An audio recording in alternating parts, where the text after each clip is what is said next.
श्री 108 छठ पूजा समिति आप तमाम ग्रामवासियों को हार्दिक हार्दिक अभिनंदन करती है और करती ही रहेगी।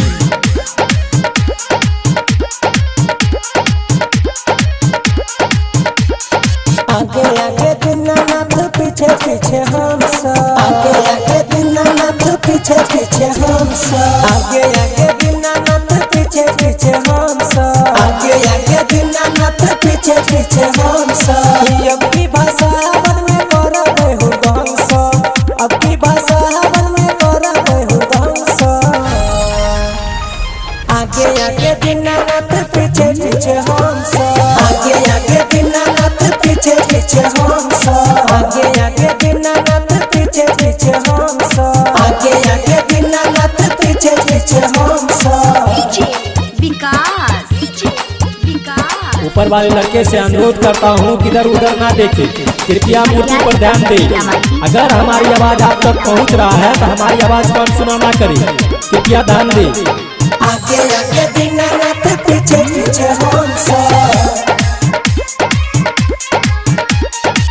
लागल छई बड़ा भीड़ रे भारी, धीरे धीरे तू चला रे गाड़ी, मूर्ति पर दही तनी ध्यान रे, रसता छई बड़ा उबर कांदे।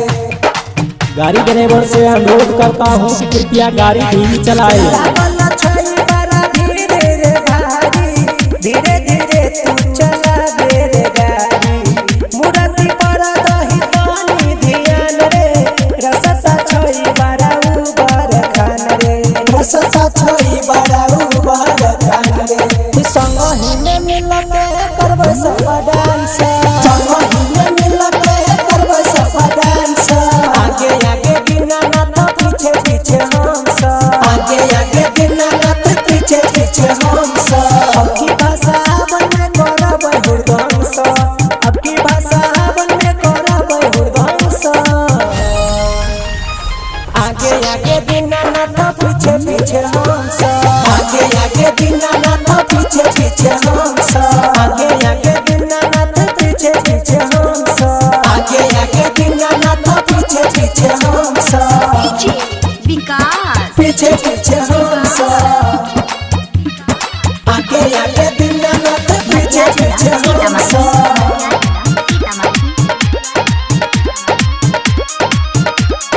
आगे आगे दीनानाथ पीछे पीछे हम सब, पीछे पीछे हम सब। छिए यार बदल के टोली, ज्यादा जे बोलते तो चल जेते गोली, रटरा सुमन विश्व से बासरे, संगे संगे चल छठी के घाट रे।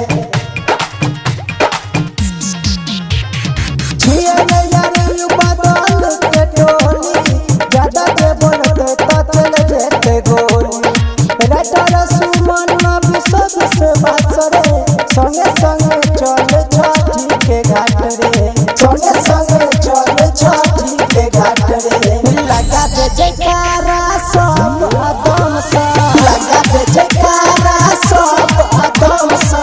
आगे आगे दीनानाथ पीछे पीछे हम सब, आगे आगे दीनानाथ पीछे पीछे हम सब। अब की भाषा वन में करबै हुरदंग सा, अब की भाषा वन में करबै हुरदंग सा। आगे आगे दीनानाथ पीछे पीछे हम सब।